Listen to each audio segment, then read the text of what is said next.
today to settle the case of Alfrism Banquet Hall versus Smither Catering Co. The plaintiff, Mr. Torres, claims that the defendant, Ms. Andrada, violated their contract for event catering service, leading to significant damages. Let's begin with the plaintiff's opening statement. Your Honor, ladies and gentlemen of the jury, today you will hear how Ms. Andrada and her company, Midori Catering Co., failed to deliver on a signed agreement to cater an important wedding event at Alfrism Banquet Hall.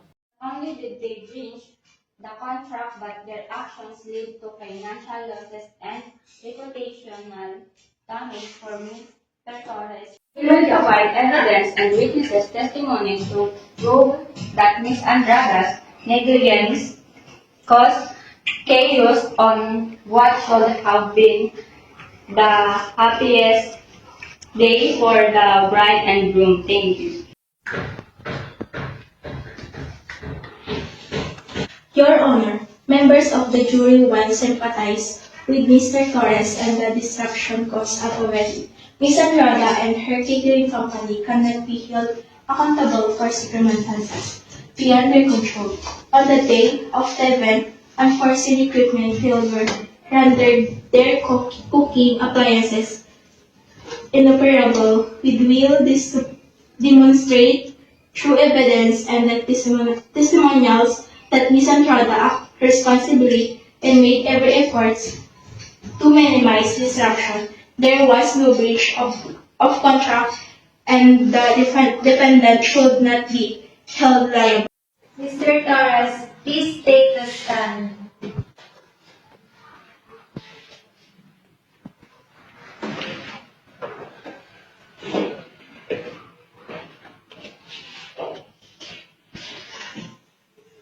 Mr. Torres, can you please explain the events leading up the wedding day?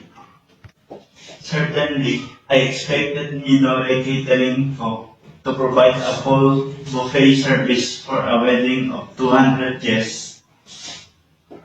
The menu and sign a contract 3 months prior. However, on the day of the event, they arrived late and most importantly, they did not bring adequate serving equipment. I had to scramble to find alternative catering last minute, which not only caused stress but also led to approximately 10,000 in additional costs. Did you attempt to communicate with Ms. Andradas and her team during this? Yes, I tried to reach them repeatedly, but they were unresponsive and failed to provide any updates or solutions. Thank you, Mr. Torres. No further questions, Your Honor. Mr. Torres, you claim a lack of communication, but is it true that you did receive prior notification from Ms. Andrada about potential challenges with the catering? Miss Andrada informed me about some issues, but she assured me they would be handled, and I trusted her expertise. You admit to trusting her then? I trusted her until everything fell apart on the wedding day. No further question, Your Honor.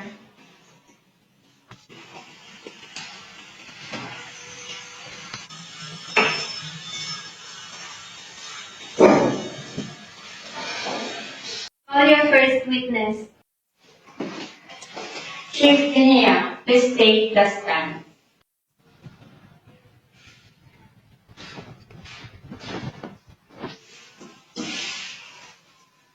Engineer, could you describe the events on the day of the wedding? We arrived with all our food prepared, but when we tried to set up, our main cooking equipment malfunctioned. We informed Ms. Andrada immediately, but we were unable to rectify the situation. Did you suggest any alternatives to prevent this issue from affecting the wedding? We suggested using a smaller portable kitchen we had, but then we didn't have enough time to cook for 200 guests.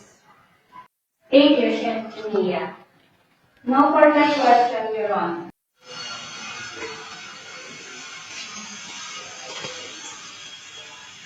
Chef Junia, it is correct that you attempt to troubleshoot the cooking equipment.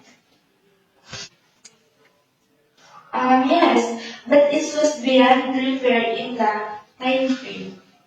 Would agree that unforeseeable equipment failures can happen in the hospitality industry, would you?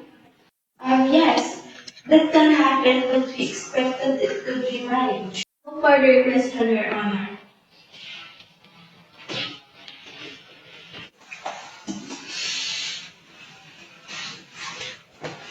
Please call your next witness. Randall, please take the stand.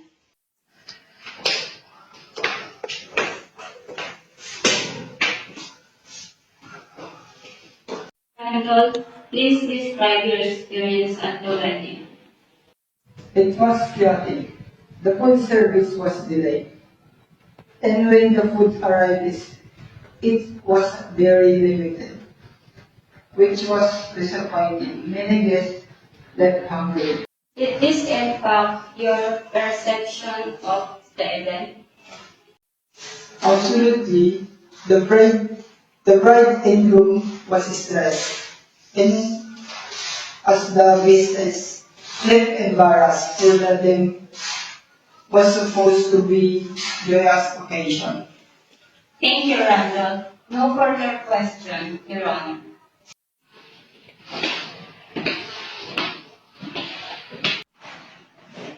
Mr. Randolph, you share your feelings, but do you know what efforts Midori Catering Co. made to try to resolve the situation during the event?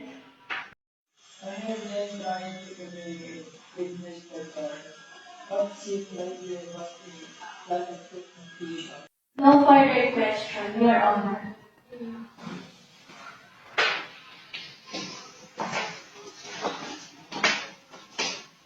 We will now hear closing statements, starting with the plaintiff.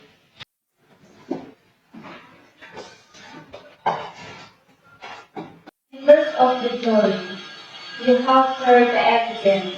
The contract was clear, and it was Midori Catering Co.'s responsibility to fulfill it. There, in any case, preparations caused distress and financial burden on Mr. Torres, which simply cannot be overlooked. Ask you to find in favor of Mr. Torres. Ms. Andrada contends that the equipment failure was an unforeseen circumstance beyond her control, which does not qualify as a breach of contract. She took reasonable steps to ensure a successful catering service and proactively communicated and any potential issues, demonstrating her commitment to fulfilling the agreement. Additionally, if she saw alternative solution to address the problem, this indicates due diligence under challenging conditions. Equipment failures can occur in the hospitality industry, and her response aligned with typical industry practices. Finally, her history of successful events with no prior complaints from Mr. Torres suggests that this incident was an isolated issue rather than reflection of her overall